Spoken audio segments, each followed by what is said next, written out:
Yes, well, as we get older and older, I'm 77 right now. You can't live forever, you know. So if this procedure I'm going to have to clean the blood doesn't work, then I've got probably a few more months to make it before my kidneys shut down, you know. So that's kind of why I'm kind of going along with the interview at this time. You're seeing that what you went through is just too important for people not to know about. Yeah. Yeah. Can you just, can we start at the beginning with your military career and just walk through what exactly your experiences were? Was drafted into the military and got into the U.S. Army. After that, I was sent to the Signal Training Center in eastern United States. What year would this be? 58. I went through the Signal Training course. And at that time, I went through the radio teletype course and also the cryptography course, crypto. They had 5 instructors that were getting out of military service. So they pulled the top 5 students, and I was 3rd in the class. So I got pulled as an instructor. Now, were you at this time also working yet for CIA? No. Not yet? No. After one day, my boss came to me, and he said, how would you like to, you know, make some extra money? And I said, oh, money is good.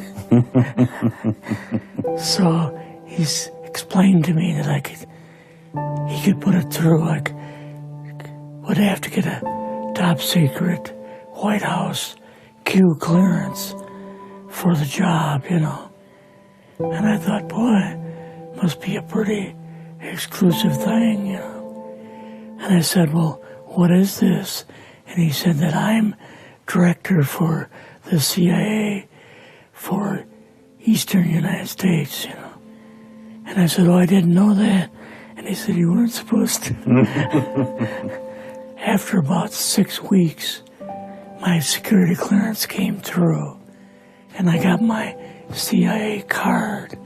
It was an ID card, like a credit card, where I could just go up to the door and slice it, walk right in. And my name at that time, I used an artificial name too. Never used my real name. I started working with him on the project he was on, and that was Project Blue Book, which was kind of partially a fraud. You're saying some of the Blue Book cases were, yes, were completely fictitious? Yes. But the cases that we got came from, I think it was Fort Belvoir, Maryland. Fort Belvoir? Yeah. And it didn't come from the Pentagon, or it didn't come from CIA headquarters. But we would get reports about a certain sighting that they had at Mexico or Italy or something like that. And then we had people that would follow through on it, that would go out and interview the people to see if they were nutcases or if it was real, you know. So they'd be going overseas frequently? Yeah, I wasn't, but I always stayed statewide. But the people we had working with us from the CIA would do that. We would get like a new report probably a couple times a week. I was coming into the Army fresh off the farm, you know, so I really didn't have much knowledge of anything, but my boss filled me in on Project Blue Book and what they had found so far. as far as Greys and aliens and the Roswell incident. How did you feel when this first got dumped on you? When you first learned about this? I was just kind of overwhelmed with all of this, you know. And I said to him, I don't know if I'm going to be able to be a judge of this type of thing. What's real, what's not, when I don't have much knowledge of it, you know. So... What did he say? He said, well, we have to build the information as we go, and you'll see how this thing is working out.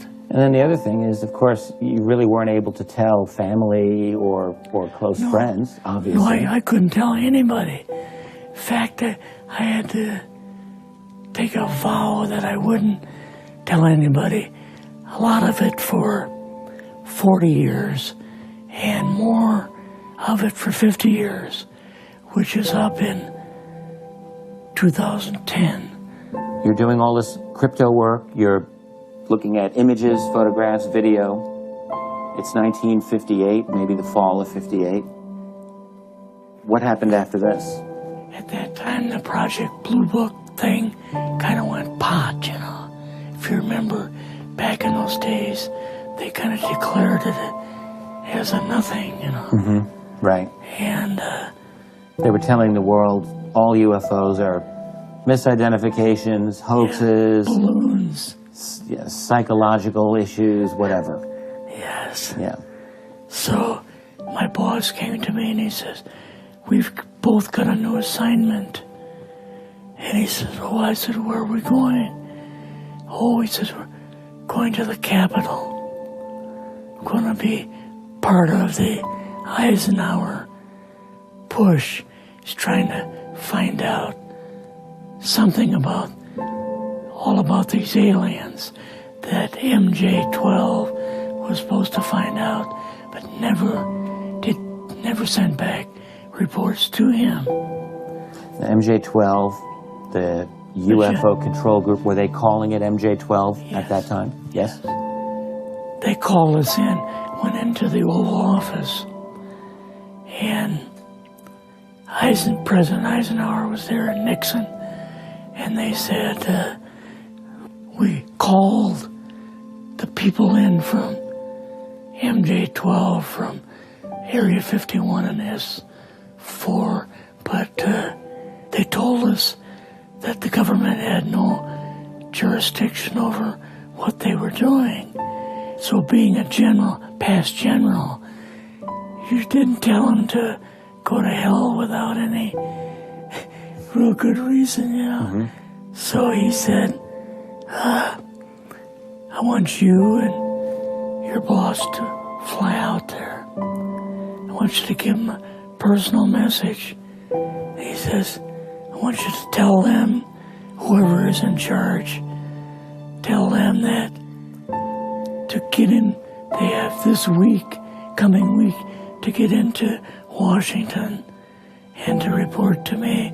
And if they don't, I'm going to get the First Army from Colorado, and we're going to go over, we're going to take the base over. I don't care what kind of classified material you got. We're going to rip this thing apart. Eisenhower was going to invade Area 51. Yeah, with the First Army. So you go out with your superior. Yes. You fly out. You land. What happens? Can you describe this whole process? What you saw? They took us the 13 or 15 miles south to S4 and like different garage door openings. And in these garage door openings, they had like different saucer crafts. The very first one had the Roswell craft in. It was kind of crashed up, but apparently every alien that was in it died except for a couple. So you see the Roswell craft, and what are some of the others that you see? Well, the Roswell craft was really strange because it looked like real heavy aluminum foil. We could rock next to it, and you could rock it. The whole thing probably weighed 150, 300 pounds. Could they tell what the source of power was of this craft? Yeah, it was like a reverse gravitational thing of some kind. In fact, later on, I got the mathematical code for reversing gravity in a 3x5 card. I guess there are different types of grays and so on. How did you see that evidence? Well,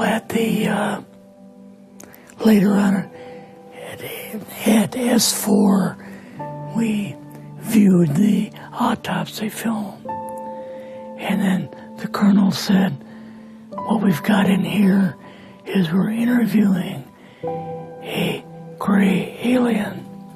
All right, right there. How did you feel at that moment? Well, I thought, boy, we had no idea we were going to see the real thing. All we saw was film. You had to have a little bit of heart racing at that moment.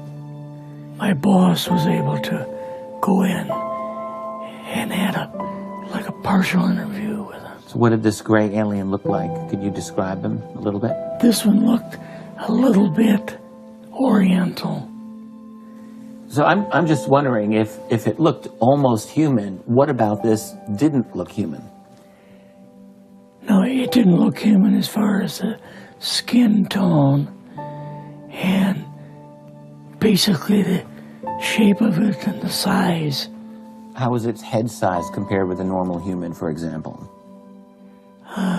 Brain was kind of a little bit bigger. And some of the nose was very, very small. And the ears were just like holes. Mouth was very small. Now, why were they bringing you out here at all, anyway, to see an alien? What was the point? To go back and tell the president they actually had one. So he did not know at this point if there was an alien at S4? No. What did you do then at Area? Were you done, or did you have other things to do? Yeah, so basically we were kind of done. Went back to Area 51. Mm-hmm. They took us into the main building, and there we saw a U-2, which of course we didn't know existed. Mm-hmm. And a model of the SR-71. Yeah, the Blackbird. So, but like I mentioned earlier, it was not a model of the current Blackbird. It's an earlier version. But an early version. Did you go directly to Washington after this? Yes. Or did you go somewhere else? How did they get, did you fly regular airline? We flew back to the commuter plane back to the air base. Mm-hmm. And then took President Eisenhower's Lockheed Electra back to Washington. You and your supervisor, superior officer, and now you're meeting with the president? Yes. Can you describe this? Well, we met with him in, the second story of the old OSS warehouse building. And Eisenhower and Nixon were there, and also Hoover was there. So he asked us what was going on, and we told him about the alien and the whole situation, and the black projects and so on, and he was just totally shocked. He appeared for the first time to be worried. Mm-hmm. You know, like he was worried. I would think that Eisenhower would, he certainly knew that flying saucers were real. Yes. He knew that there were aliens. So I guess I'm just wondering, what would he have been, really surprised about? Surprised about the black programs. Eisenhower said, got to keep this thing completely secret. You know, can't talk about this. Your actual name is, I mean, the name you grew up with, that was a different name than what you had in the... I never used it in the CIA at all. Now, what about today? You're going on the public record, and this is still sensitive information, even though earlier you talked about, you know, security oaths that maybe expire after a certain period of time. 50 years. But you're still concerned. Linda Moldenhau's phone call, her phone was tapped, and they got my phone number, and through the telephone company, they were able to find me, and so on. When they found you, what happened? I was going to a grocery store. Two guys in a black suits come out of a black Lincoln town car and came over to see me. And they told me that I better not publish anything or talk to Linda about any more things. So at that time, I did, you know, I stopped. That was enough to intimidate you. Yes. Rather remain anonymous. Never show my face on anything. Really, thank you for doing this. Yes, this was, I guess, kind of a good idea because I feel much better having talked about it. I kind of feel like there's a load off my shoulders. Really? Because I had an awful lot of secrets that I had kept over the years.